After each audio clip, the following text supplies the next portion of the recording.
Gimana hari ini? Lancar semuanya ya, mudah-mudahan lancar semua urusannya. Saya Kak Ros hari ini sudah siap untuk menghibur Anda di acara Rumping No Secret.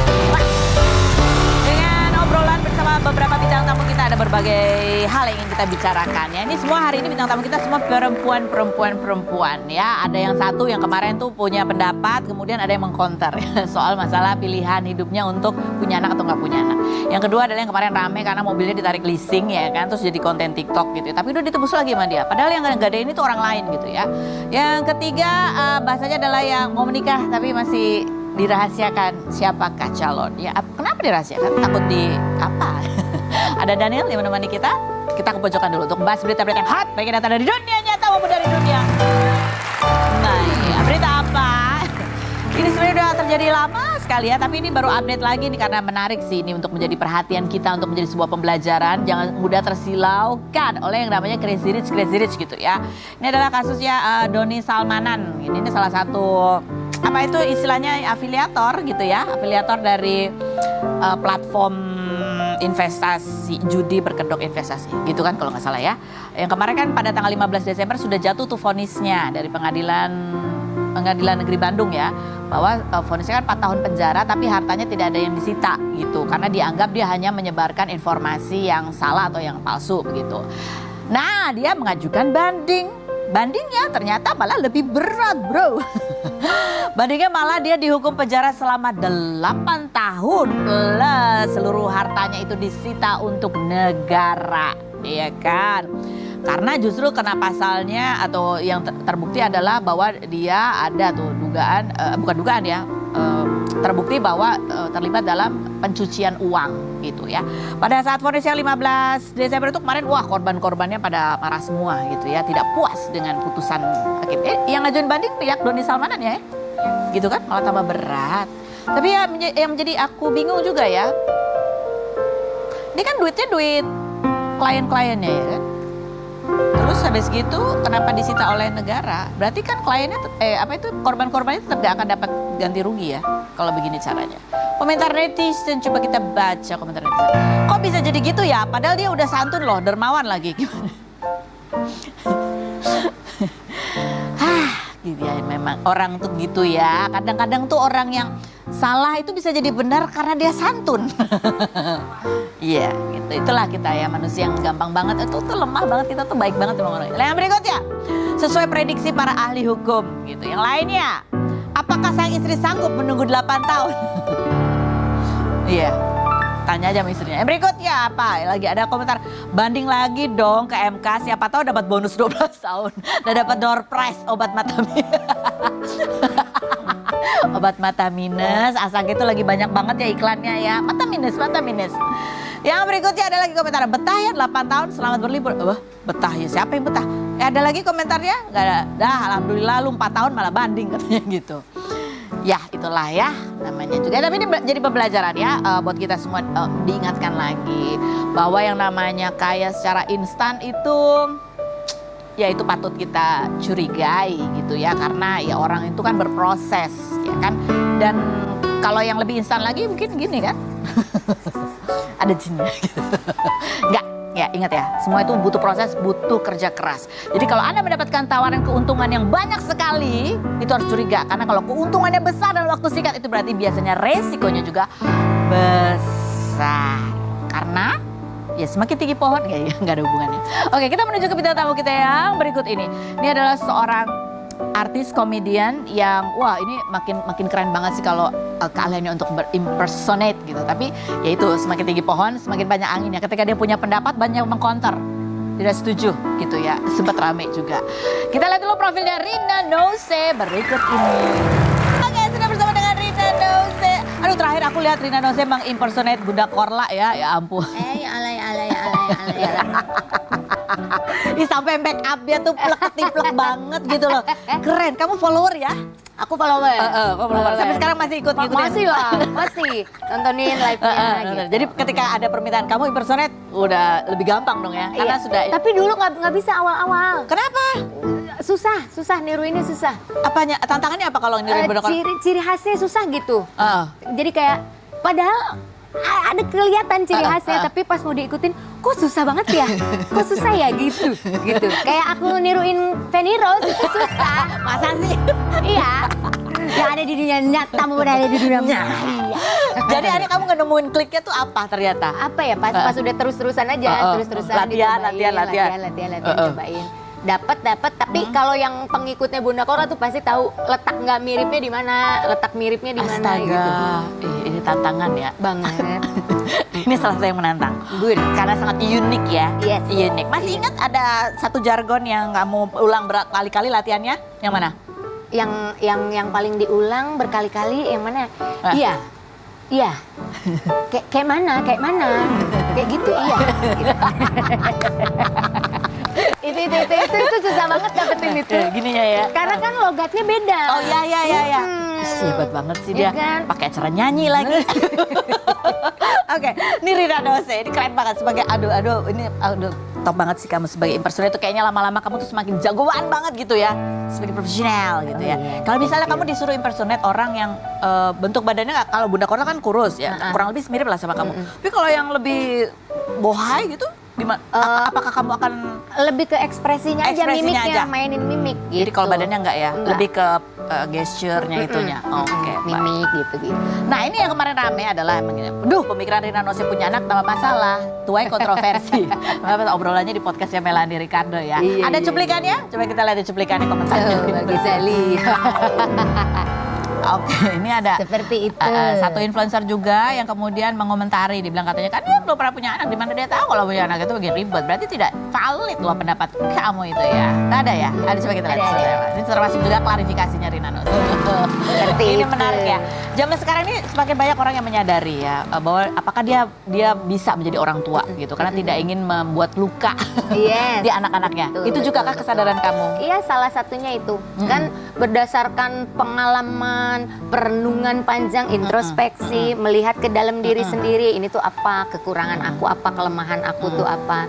Jadi akhirnya pemikiran-pemikiran itu muncul dengan sendirinya. Jadi kalau bisa Gitu. dikatakan kamu adalah penganut child free, Kalau dibilang penganut child free, nggak se ekstrim itu juga sih. Karena kan itu kan adanya di pikiran. Sementara kan pikiran sama realitas itu kan terpisah. Iya. Jadi bisa Idealnya jadi begini, kita mikirin sesuatu yang sebetulnya itu juga bukan dari diri kita. Bisa jadi suatu saat besok atau lusa, tahun depan, 2 tahun lagi bisa berubah kan, bisa jadi. Oh, Karena jadi- kan dinamis, namanya pemikiran. Nah, jadi itu Gitu. pada saat kemarin atau saat ini itu yang sedang kamu pertimbangkan di diri Yes. kamu. Kamu ngerasa kayaknya aku belum siap deh, ada banyak hal yang dari diri aku sendiri kayaknya perlu diselesaikan gitu. Seperti itu. Seperti itu. Iya. Jadi kalau mungkin 2 tahun lagi tiba-tiba hamil, Ya bisa jadi kan. bisa jadi. Oh ya, oke, baiklah. Nah, sebenarnya apa sih? Kan kamu bilang tadi dari pengalaman kamu. Pengalaman apa yang kamu lihat gitu yang membuat kamu berpikir iya juga ya, itu ada faktor yang membuat kamu berpikir seperti itu pada. Ya kan kita juga anak kan. Iya benar. Kita anak, orang tua kita juga dulu anak. Betul. Kan? Terus pengalaman-pengalaman dari orang tua kita ke orang tua kita yang orang tuanya sebelumnya ke kita sampai terus. Itu kan bisa jadi contoh juga kan buat kita. Apa misalnya kamu alami sebagai anak gitu yang kayak ini aku juga nggak pengen. Iya misalnya begini gini ke anak. lah, misalnya kalau kita punya anak usia masih 5 tahun, 6 tahun, masih SMP, itu kan mereka belum punya pemikiran sendiri kan. Nanti kalau misalnya anak kita udah usia mulai beranjak dewasa, mulai bisa berpikir sendiri, mulai berbeda pendapat sama kita, mulai nggak sesuai dengan keinginan kita, kan itu sebenarnya yang memunculkan problem. Oh. Misalnya orang tuanya mau anaknya begini, tapi anaknya maunya begitu, masalah. Jadi kamu Nah, ngerasa gitu. kamu itu masih akan jadi orang tua yang maksa gitu? Bukan begitu sih. Apa dong? Cuman takutnya dengan aku misalnya pengennya anak aku harusnya begini, dan itu tuh merasa udah memberikan yang terbaik buat anak. Tapi ternyata anaknya beda. Misalnya harusnya nggak gitu dong, ibu atau ayah tuh nggak gitu harusnya. Kan nggak tahu juga itu untuk menghadapi itu nanti ke depannya gimana. Saat itu yang jadi pikiran kamu. Iya. Suami gimana? Setuju juga? Sejauh ini untungnya kita seirama. Untungnya. Senada dan seirama gitu. Jadi suami aku juga mencoba untuk berusaha memahami keanehan aku. Mencoba memahami. Oke. Iya. Tapi ya memang sejauh ini seirama makannya nggak ada masalah. Nggak ada masalah. Gitu. Kalau mertua gimana? Oke, coba kita lihat. Ini wawancara kita. Oke. Di tahun 2021 kita tanya. Iya. Kalau dulu kan banyak orang nanya, Rina kapan nikah? Kapan nikah? Sekarang pertanyaannya adalah, Rina kapan punya anak? Tapi yang paling susah dijawab adalah ketika ibu mertua kamu yang nanya. Fitnah atau Iya fakta? benar itu fakta. Kalau orang yang nanya, gue masih bisa jelasin dengan semua hina-inu Gaya kamu lah ya. Tapi begitu mertua yang nanya, oke mas, tenang, udah gitu. Nah, itu kan Iya. kemarin rame. Ibu mertua kamu nonton nggak? Nonton, Terus? tahu juga. Terus? Awal-awal kan sebelum ada pernyataan-pernyataan ini di kan yang awalnya itu di podcastnya Podcast Melani kan. Melani, ya. Nah sebelum podcast Melani itu aku tuh udah sering ngobrol. Oh, udah ngomong kayak gitu. Oke. Ngobrol sama siapa? Sama mertua. Sama mertua. Terus? Jadi obrolan-obrolan yang mendalam Oh. gitu. Awalnya sih ya ada kecewa ya Iyalah, pasti ada pasti. lah. Dan itu wajar kan gitu karena belum paham gitu. Tapi kan karena ada waktu kita coba jelasin apa-apa aja yang perlu diobrolin, dibedah nih. Terus kita pokoknya cerita ini kira-kira ini begini, ini begitu. Jadi kemampuan untuk mengkomunikasikan itu kan kemampuan untuk menjelaskan dan ada kemampuan untuk menyimak. Iya. Kalau itu udah didapat, jadi penjelasan apapun bisa sampai. Tapi ya aku kagumi dari kamu adalah ketika ada counter atau protes gitu, kamu mengambil alih bahwa ya ada hal yang lupa terjelaskan gitu ya. Kamu bilang tadi bahwa bukan anak yang masalah, tapi diri aku. Kan nggak banyak orang yang bisa punya kemampuan begitu gitu. Iya, karena pada saat podcastnya itu kan kondisinya kita lagi ngobrolin kesenian, lagi hal yang ngobrolin lain, personet, lagi seru, terus tiba-tiba nanya ke situ kan, jadi jumping kan gitu, jadi harus nyiapin, makanya itu nggak ada apa Strukturnya ya. susunan narasinya juga nggak tepat, jadi akhirnya yang ditangkap sama orang jadi menjauh, malah jadi dari maksud yang sebenarnya gitu. Gitu. Nah, ada lagi nih postingan yang mau kita bahas dari Rina Nose ini. Dia foto kompilasi foto perubahan sifat katanya. Dia tulis perubahan sifat Rina Nose dulu dan sekarang. 97 masih lugu, udah belagu ya kan. Mulai aktif, mulai manipulasi. Oke ya, impian masih mengejar impian sudah ke bawah. Saat itu banyak orang yang nggak suka sama saya. Saat ini saya banyak nggak suka. Ini kenapa kamu keidean bikin konten ini dan seberapa besar ini true-nya?